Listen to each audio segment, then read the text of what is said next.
Sa isang lugar sa Camarines Norte, matatagpuan ang isang ordinaryong vlogger na ang hangarin ay makatulong sa mga kababayang naghihirap, mga taong lansangan na walang makain, mga matandang napabayaan, mga nasirang tahanan, mga kapuspalad at walang-wala sa buhay. Siya si Salvara Santos Matubang o mas kilala sa tawag na Kuya Val. Isang tubong Davao at kasalukuyang naninirahan dito sa Bicol. Isang radio announcer sa isang radio station sa Camarines Norte at isang simpleng vlogger na ang hangarin ay makatulong. Noon pa man ay tumutulong na siya sa abot ng kanyang makakaya. Nagsimula sa feeding program, mahigit 14 na taon na ang nakakalipas. Wala pang Facebook at YouTube ay tumutulong na siya. Sa simpleng paraan ng kanyang ginagawa ay madami siyang napapasaya. Mga kabataan at matatanda ay nagkaroon ng simpleng kasiyahan. Habang tumatagal ay madaming natutuwa sa kanyang ginagawa. Nagkaroon siya ng mga sponsors mula sa iba't ibang bansa. Ang karamihan dito ay mga OFWs. Unti-unting pinalawak ang kanyang programa mula sa Kublihan Feeding Center hanggang sa Helping People's Need, at sa kasalukuyan patuloy na lumalawak ang lingap sa mahirap ni Kuya Val Santos Matubang. Tuloy-tuloy ang kanyang paglingap. Sa tulong ng social media ay lalong lumawak ang kanyang programa. Ilan sa kanyang mga natulungan ay naipalabas pa at na-feature sa TV, katulad ng triplets na napanood sa KMJS taong 2015. Si Roel Acunin na isang batang malnourished na na-feature naman sa Real Time.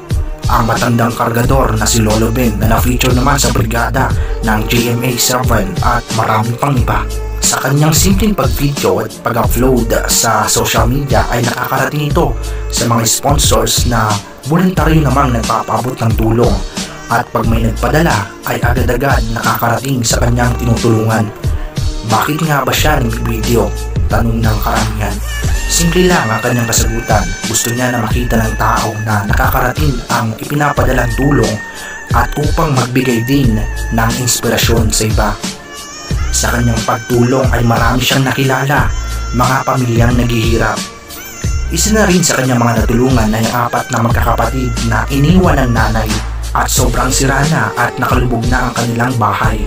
Ito ay napansin Kuya Val at kanyang tinulungan.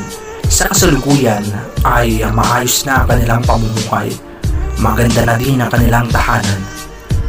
Salamat sa mga sponsors. Isa din sa mga natulungan ni Kuya Val ay isang taong grasa na 3 taong palaboy-laboy sa lansangan at walang pumapansin. Nilapitan niya ito at binigyan ng pagkain. Inalok niya ito na magpagupit.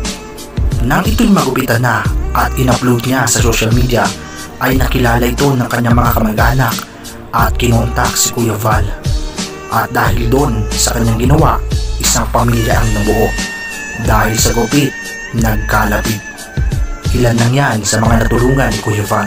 Kung gusto niyo pang makilala si Kuya Val, ay subscribe ang kanyang channel, Val Santos Matubang.